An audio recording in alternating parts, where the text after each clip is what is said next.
नमस्कार मंडळी, विदर्भ आवाज न्यूज मध्ये आपणा सर्वांचे हार्दिक स्वागत.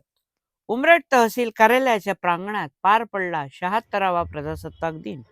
उपविभागीय अधिकारी विद्यासागर चव्हाण यांचे हस्ते ध्वजारोहण. आज दिनांक 26 जानेवारी रोजी भारताचा 76वा प्रजासत्ताक दिन उमरेड शहरात मोठ्या उत्साहात आणि तितक्याच शिस्तबद्ध पद्धतीने साजरा करण्यात आला. नेहमीप्रमाणे यावर्षी सुद्धा मुख्य शासकीय सोहळा उमरेड तहसील कार्यालयाच्या प्रांगणात पार पडला. या कार्यक्रमाला महसूल विभाग, नगर परिषद, पोलीस प्रशासन, पंचायत समिती, कृषी उत्पन्न बाजार समिती तसेच विविध शासकीय व प्रशासकीय विभागांचे अधिकारी, कर्मचारी उपस्थित होते.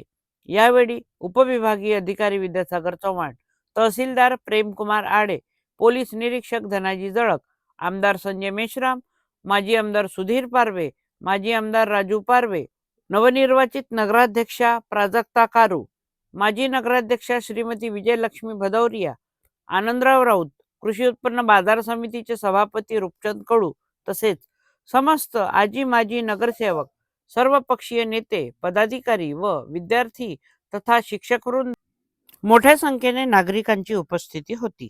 सकाळी 9:15 वाजता ध्वजारोहणाचा मुख्य सोहळा पार पडला. यासोबतच उमरेड पोलीस स्टेशन, उमरेड नगर परिषद कार्यालय, वन विभाग कार्यालय व अनेक कार्यालयात ध्वजारोहण सोहळा संपन्न झाला.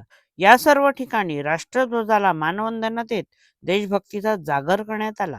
संपूर्ण कार्यक्रमाचे ड्रोन दृश्य चित्रीकरण व्हिडिओ जर्नलिस्ट गणेश बोरकर यांनी केले, ज्यामुळे सोहळ्याचे भव्य आणि आकर्षक स्वरूप टिपले गेले. विदर्भ आवाजसाठी मी सतीश तुरस्कर, उमरेड.